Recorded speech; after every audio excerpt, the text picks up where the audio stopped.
بسم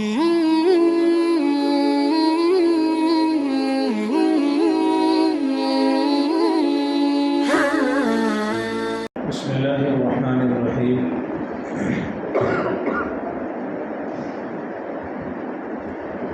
قال النبی صلی اللہ علیہ وسلم لولا انی اخاف انها من الصدقة لأكلتها او كما قال صلی اللہ علیہ وسلم۔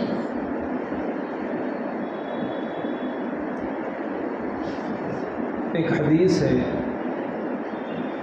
جو بخاری شریف اور مسلم شریف دونوں جگہ ہے، اور وہاں کے حوالے سے نقل کیا ہے صاحب مشکات نے۔ میں اس کی تھوڑی سی تشریح کرنا چاہ رہا ہوں۔ ایک مرتبہ اللہ کے نبی صلی اللہ علیہ وسلم راستے سے گزر رہے تھے۔ مر بتمرۃ فی الطریق، آپ کو راستے میں ایک کھجور پڑا ہوا دکھائی دیا، ایک چھہارا کھجور راستے میں ایسے پڑا ہوا، کنارے پڑا ہوا تھا۔ آپ نے اس کو دیکھا اور فرمایا اگر مجھے یہ ڈاؤٹ نہ ہوتا کہ یہ زکوٰۃ کا ہے تو میں اسے اٹھا کر کے کھا لیتا۔ اگر مجھے یہ شک نہ ہوتا، اگر مجھے یہ شبہ نہ ہوتا کہ یہ زکوٰۃ کا ہے تو میں اسے اٹھا کر کے کھا لیتا۔ یہ حدیث پوری ہو گئی۔ کہنے کے لیے ایک چھوٹی سی حدیث ہے، لیکن اس میں اللہ کے نبی صلی اللہ علیہ وسلم کی طرف سے بے شمار تعلیمات موجود ہیں۔ پہلی بات تو یہ ہے کہ زکوٰۃ کا مال سید کے لیے حلال نہیں ہے۔ نبی کریم صلی اللہ علیہ وسلم اور آپ کے خاندان والوں کے لیے زکوٰۃ حلال نہیں ہے۔ آپ نے خود فرمایا انہا لا تحل لمحمد ولا لآل محمد، یہ ہمارے لیے اور ہمارے خاندان والوں کے لیے زکوٰۃ حلال نہیں ہے۔ دوسری حدیث میں آپ نے خود فرمایا انما ہی اوساخ الناس، زکوٰۃ لوگوں کا میل کچیل ہے۔ جیسے کپڑے سے میل نکلنے کے بعد کپڑا صاف ہو جاتا ہے، ایسے مال سے زکوٰۃ نکلنے کے بعد مال صاف ہو جاتا ہے، زکوٰۃ دینے والا صاف ہو جاتا ہے۔ انما ہی اوساخ الناس، یہ مال کا میل کچیل ہے، اور یہ مناسب نہیں ہے کہ اس میل کچیل کو سرکار دو عالم کے خاندان کو دیا جائے۔ یہ لوگوں کا میل کچیل ہے، اگر ان کی ہیلپ کرنا ہے، ان کو مدد کرنا ہے، کوئی سادات کمزور نظر آ رہا ہے، کوئی سید ہے اصلی واقعی سید ہے اور وہ ہم کو کمزور نظر آ رہا ہے، تو پوری امت کا فریضہ بنتا ہے کہ ان کو سر پر بٹھایا جائے، یہ ہمارے سروں کے تاج ہیں، ان کی ہیلپ کی جائے، ان کی مدد کی جائے، خالص رقم سے مدد کی جائے، نفلی صدقات سے مدد کی جائے، زکوٰۃ سے ان کی مدد نہ کی جائے۔ تو پہلی بات تو یہ ہے کہ زکوٰۃ اللہ کے نبی صلی اللہ علیہ وسلم نے اس کھجور کو صرف اسی لیے چھوڑ دیا کہ مجھے ڈاؤٹ ہے کہ کہیں یہ زکوٰۃ کا نہ ہو، کیونکہ مدینہ منورہ میں مسجد نبوی میں ڈھیر لگا رہتا تھا زکوٰۃ کا اور زکوٰۃ کی کھجوروں کا، تو کبھی بچے آ گئے، کبھی کسی نے پھینک دیا، کبھی کسی نے اڑا دیا، تو اس لیے یہ شبہ تھا۔ دوسری چیز اس حدیث سے یہ معلوم ہوئی کہ اللہ کے نبی صلی اللہ علیہ وسلم کی نظر میں اللہ کے رزق کی ویلو کتنی ہے۔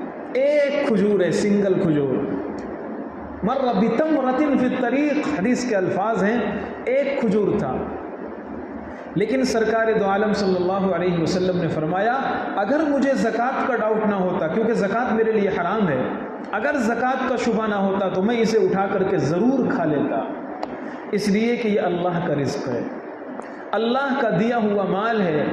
پتہ یہ چلا کہ اللہ کا دیا ہوا مال اور اس کا دیا ہوا رزق یہ قابل تکریم ہے، قابل تعظیم ہے، اس کی ویلو ہمارے دل و دماغ میں ہونا چاہیے، اسے ضائع اور برباد نہیں کرنا چاہیے۔ اللہ تعالیٰ کی طرف سے کبھی کبھی آزمائش ہوتی ہے، کبھی کبھی آزمائش ہوتی ہے، اللہ فوراً پکڑ نہیں کرتا ہے، ڈھیل دیتا ہے، ڈھیل دیتا ہے، بندہ سمجھتا ہے میں کوئی غلط کر ہی نہیں رہا ہوں۔ تو پتہ یہ چلا کہ ہماری نظروں میں بھی اللہ کی دی ہوئی جو نعمتیں ہیں، جو رزق ہے، اس کا احترام ہونا چاہیے۔ اسی لیے تو انگلیاں چاٹنے کو سکھلایا۔ اب بتائیے انگلیوں میں کتنا کھانا آئے گا؟ انگلیوں سے ہم نے کھانا کھایا، ان انگلیوں میں کتنا کھانا آئے گا؟ بہت معمولی، بہت قلیل مقدار میں، تھوڑی مقدار میں، لیکن آپ صلی اللہ علیہ وسلم نے خود انگلیاں چاٹی ہیں، اور صحابہ کا یہ مسنون طریقہ تھا، آپ کا معمول تھا، پوری زندگی آپ نے یہ عمل کیا ہے۔ اور عجیب بات ہے، اس زمانے میں ایسی لکوڈ غذا نہیں تھی جیسے ہمارے یہاں ہے۔ اس زمانے میں کھجور کھا لیے، کھانا ہو گیا۔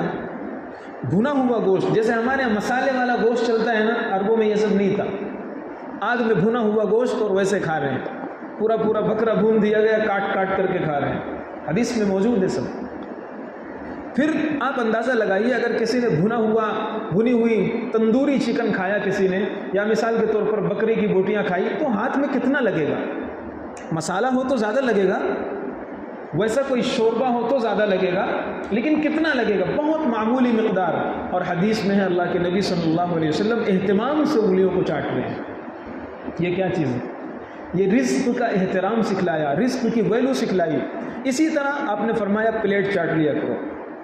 بعض حدیث میں استغفرت لہ القصعۃ، اگر بندہ پلیٹ کو صاف کر لیتا ہے، پلیٹ اس کے لیے اللہ سے مغفرت کی بھیک مانگتا ہے، اے اللہ اس نے مجھے پاک صاف کر دیا ہے، دیکھنے والوں کو میں اچھا لگ رہا ہوں، برتن صاف ستھرا دکھ رہا ہے، میں سنور گیا ہوں اس عمل کی وجہ سے، اے اللہ اسے گناہوں سے سنوار دیجیے، اسے گناہوں سے پاک کر دیجیے۔ حدیث میں یہ مضمون آیا، برتن دعائے مغفرت کرتا ہے پلیٹ صاف کرنے والوں کے لیے۔ اگرچہ اس حدیث میں کچھ کلام ہے، لیکن روایت موجود ہے۔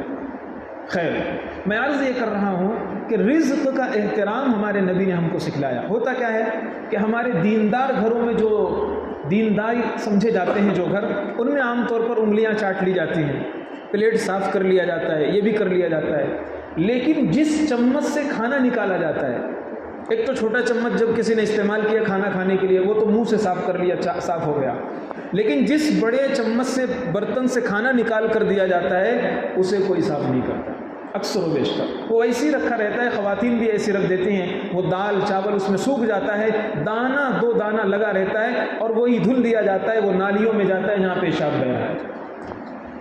ہم سمجھتے ہیں ہم رزق کی قدر کرنے والے لوگ ہیں، ہم سمجھتے ہیں ہم سے رزق کی ناقدری نہیں ہوتی ہے۔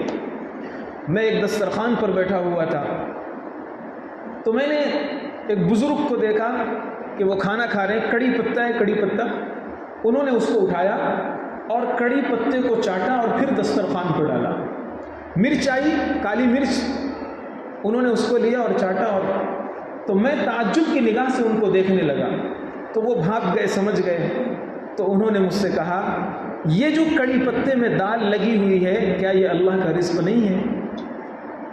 جب ایک کھجور کی ویلو ہے نبی پاک صلی اللہ علیہ وسلم کے نزدیک، ایک کھجور اگر یہ صدقے کا نہ ہوتا، میں راستے میں پڑا ہوا ہے تو بھی میں اٹھا کر کے اسے کھاتا، کیا یہ دانہ جو جا رہا ہے، چاول دو چاول جا رہے ہیں، یہ اللہ کا رزق نہیں ہے؟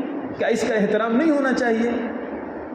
ہوتا یہ ہے، مثال کے طور پر ہڈی بوٹی کھایا ہم نے، ہڈی لگی ہوئی ہے، اب ہڈی میں تھوڑا سا ہم نے صاف کیا، پھینک دیا، اس میں 3 4 چاول 5 چاول اور اس طرح چیزیں پڑی رہتی ہیں، وہ بھی چلا جاتا ہے۔ ہم سمجھتے ہیں ہم رزق کی ناقدری نہیں کرتے ہیں، ہوتا ہے بہت زیادہ رزق کی ناقدری ہو رہی ہے، اور بھی بہت سی چیزیں ہیں اس طرح، تھوڑا سے پانی بچ گیا، تھوڑا سے کوئی چیز، مثال کے طور پر چھوٹے بچے نے پانی پیا، اب اس نے گلاس میں پانی پیا، تھوڑا سا گلاس میں پانی بچ گیا، پھینک دیا ہم نے، کیا کریں مفتی صاحب؟ کیا پی لیں؟ پینے کا من نہیں کر رہا ہے، جب میرا پیٹ بھرا ہوا ہے اور پینے کا من نہیں کر رہا، میں ایکسٹرا پانی کیوں پیوں؟ تو کیا پانی کے پینے کا ہی استعمال ہے، دوسرا کوئی استعمال نہیں ہے؟ جس گلاس میں بچے نے پانی پیا ہے، اگر آپ اس نیت سے کہ میں اس گلاس کو دھل رہا ہوں، وہی پانی استعمال کر کے پھینک دو گے، اب یہ رزق کی ناقدری نہیں ہے۔ وہی پانی، اگر اسی پانی کو آپ نے ہلا دیا، گلاس پکڑا آپ نے ایسے ہلا دیا، اور یہ نیت ہے آپ کے دل و دماغ میں کہ میں اس گلاس کو دھل رہا ہوں، اور دھل کر کے وہ پانی آپ نے ڈالا، اب یہ ناقدری نہیں، ایسے ہی پھینک دیا، یہ ناقدری ہے۔ پوچھنے سے سیکھنے سے دین سیکھا جاتا ہے۔ اس لیے ہم یہ سمجھتے ہیں کہ ہم ناقدری نہیں کرتے، ہمارے گھروں میں بھی ناقدریاں ہوتی ہیں، رزق کی ناقدری، ایک ایک دانے اور ایک ایک چیزوں کی قدر کیجئے، پھر اللہ تبارک و تعالیٰ رزق کی کیسی فراوانی کرتا ہے، یہ اللہ تبارک و تعالیٰ کا وعدہ ہے۔ جس چیز کی اور جس نعمت کی انسان قدر کرتا ہے، اللہ اسے بڑھاتا ہے، اللہ اسے بڑھاتا ہے۔ اس حدیث سے ایک بات اور سمجھ میں آئی، وہ یہ ہے، 15 منٹ کا وقت ہے، انشاءاللہ اسی وقت پر بات پوری ہوگی۔ ایک بات اور اس حدیث سے سمجھ میں آئی، وہ یہ ہے کہ اللہ کے نبی صلی اللہ علیہ وسلم کی شان کتنی بڑی ہے۔ آپ سے بڑا اس دھرتی پر کسی کوکھ میں آیا ہی نہیں، نہ کسی ماں نے جنم دیا۔ آپ سے عظیم المرتبہ شخصیت اللہ نے بنایا ہی نہیں، تو آئے گا کیسے؟ آپ کا جو مقام تھا، جنت آپ کے اشاروں پر اور دنیا آپ کے قدموں پر، ساری چیزیں آپ اتنے عالی شان اور اتنا عظیم المرتبت انسان، لیکن آپ نے کیا فرمایا؟ راستے میں کھجور پڑی ہوئی ہے، راستے میں، گھر پہ نہیں۔ آپ نے کیا فرمایا؟ اگر یہ زکوٰۃ کا نہ ہوتا نا تو میں اٹھا کر کے کھا لیتا۔ یعنی میں وہاں پر یہ نہیں دیکھتا ارے میں تو بہت بڑا آدمی ہوں، میں تو شیخ الحدیث ہوں، میں تو مفتی اعظم ہوں، میں تو دعوت و تبلیغ کا امیر ہوں، میں فلاں ہوں، میں فلاں ہوں، میں کیسے راستے کی چیز اٹھا کر کھاؤں؟ نہیں، اللہ کے نبی صلی اللہ علیہ وسلم نے فرمایا اگر میں زکوٰۃ کا صرف نہیں ہوتا نا تو میں اٹھا کر کے کھا لیتا۔ معلوم یہ ہوا کہ اگر شریعت پر عمل کرنا ہو رہا ہے اور شریعت پر کوئی عمل ہو رہا ہے تو وہاں انسان کی شان نہیں ہوتی، وہاں انسان کی کوئی شان نہیں ہے، وہاں شریعت پر عمل ہونا چاہیے۔ لوگ کیا کہیں گے؟ یار اس کو کھانے کو کچھ ملتا نہیں ہے کیا؟ یہ نادیدہ ہے، یعنی اس نے نعمت دیکھی نہیں ہے کیا؟ لوگوں کو کہنے دیجئے، لوگوں کی زبانیں ہم نہیں بند کر سکتے، لوگوں کی زبانیں ہم نہیں بند کر سکتے۔ اللہ کے نبی صلی اللہ علیہ وسلم نے سکھلایا تمہیں جو شریعت پر عمل کرنا ہے وہ کر لو، یہ مت دیکھو لوگ کیا کہیں گے۔ اور ہوتا یہ ہے کہ ہمارے دسترخوان پر اگر لقمہ گر جاتا ہے تو یار ہم کیسے کھائیں؟ چھوٹے بچے کو بلا دے، بیٹا تو کھا لے، بیٹا تو صاف کر لے اسے۔ کیوں بھائی؟ آپ کیوں نہیں؟ ہم کیوں نہیں؟ اسے کیوں کہا جا رہا ہے؟ اسے کیوں کہا جا رہا ہے کہ تو صاف کر لے؟ ہم کیوں نہیں صاف کر سکتے اسے؟ اس لیے اس حدیث نے ایک میسج یہ بھی دیا کہ شریعت پر عمل کرنے کے سلسلے میں کوئی چھوٹا بڑا نہیں، کوئی چھوٹا بڑا نہیں، آدمی کو خود شریعت پر عمل کرنا چاہیے۔ اور ایک پیغام اس حدیث پاک سے یہ بھی سمجھ میں آیا کہ ڈاؤٹ اور شبہات ان کا بھی لحاظ شریعت نے کیا ہے۔ اگر شبہ ہے کہ یہ زکوٰۃ کا ہے، آپ نے اس کو نہیں کھایا، نہیں اٹھایا، اس لیے ہمارے پاس جو مال آ رہا ہے یا جو کھانے کی کوئی دعوت دے رہا ہے بندہ یا ہمیں کچھ کھلا رہا ہے، ہمیں کوئی شبہ ہی نہیں آتا کہ یار یہ بندہ کیسا ہے، بینک کا اس کا کام ہے، حرام آمدنی ہے اس کی، نوکری کیسی ہے اس کی، ہدیہ کیسا ہے اس کا، ہمیں تو کچھ شبہ ہی نہیں آتا، کوئی ڈاؤٹ ہی نہیں ہوتا۔ جہاں دعوت ہم وہاں پہنچ جاتے ہیں، جو چیز ہمیں کھلا دی گئی ہم کھا لیتے ہیں۔ آپ صلی اللہ علیہ وسلم نے اس چیز کو واضح کیا کہ اگر واقعی طور پر شبہ ہو رہا ہے، واقعی طور پر، ایک تو یہ کہ خواہ مخواہ کا شبہ ہوتا ہے، جیسے میں اس کا ایک ایگزامپل دیتا ہوں۔ ہم لوگ اس چھت کے نیچے بیٹھے ہیں، یہ چھت ابھی گر سکتا ہے کہ نہیں؟ بولو، بالکل گر سکتا ہے، اللہ قادر ہے۔ زلزلہ آ سکتا ہے، قیامت آ سکتی ہے، اللہ قادر ہے، اللہ حکم دے کن فیکون، فوراً ہو جائے گا، گر سکتا ہے، شبہ ہے گرنے کا۔ اب اگر کوئی بندہ کہے ارے بھاگو بھاگو چھت گر سکتی ہے، چھت گر سکتی ہے، تو ہم کیا کہیں گے؟ یہ بیوقوف ہے، یہ خواہ مخواہ کا شبہ ہے۔ یہ کیا ہے؟ خواہ مخواہ، اس کے بیس میں کوئی دلیل نہیں ہے، کوئی پوائنٹ نہیں ہے، کوئی مضبوطی نہیں ہے، یہ خواہ مخواہ کا شبہ ہے۔ اس شبہ کا شریعت نے اعتبار نہیں کیا۔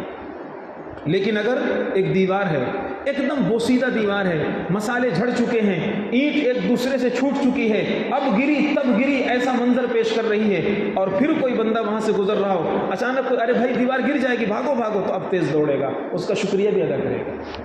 دیکھو وہی دیوار ہے، وہی چھت ہے، وہی عمارت ہے، لیکن ایک جگہ شکریہ ادا کر رہا ہے اور دوسری جگہ اسے برا بھلا کہہ رہا ہے، اس لیے کہ ایک جگہ واقعی شبہ ہے اور دوسری جگہ خواہ شبہ ہے۔ اس لیے حدیثوں میں بھی جو اور بھی چیزیں آ رہی ہیں، بہت سی جگہ شریعت میں خواہ کا شبہ اس کا اعتبار نہیں کیا گیا ہے۔ جو واقعی شبہ ہے اور کسی بنیاد پر ہم کو لگ رہا ہے تو پھر اس میں عمل کرنا چاہیے، اس کا اعتبار کرنا چاہیے، اور اگر ہم فیصلہ نہیں کر پا رہے ہیں تو مفتیان کرام کس دن کے لیے؟ یہ علماء کس دن کے لیے؟ اسی دن کے لیے تو ہیں، علماء سے پوچھ لیجئے۔ دعا ہے کہ اللہ تبارک و تعالی عمل کی توفیق عطا فرمائے، اس حدیث کی روشنی میں ہمیں اپنی بہت سی چیزوں کو صحیح کرنے کی توفیق دے۔ وما علینا الا البلاغ۔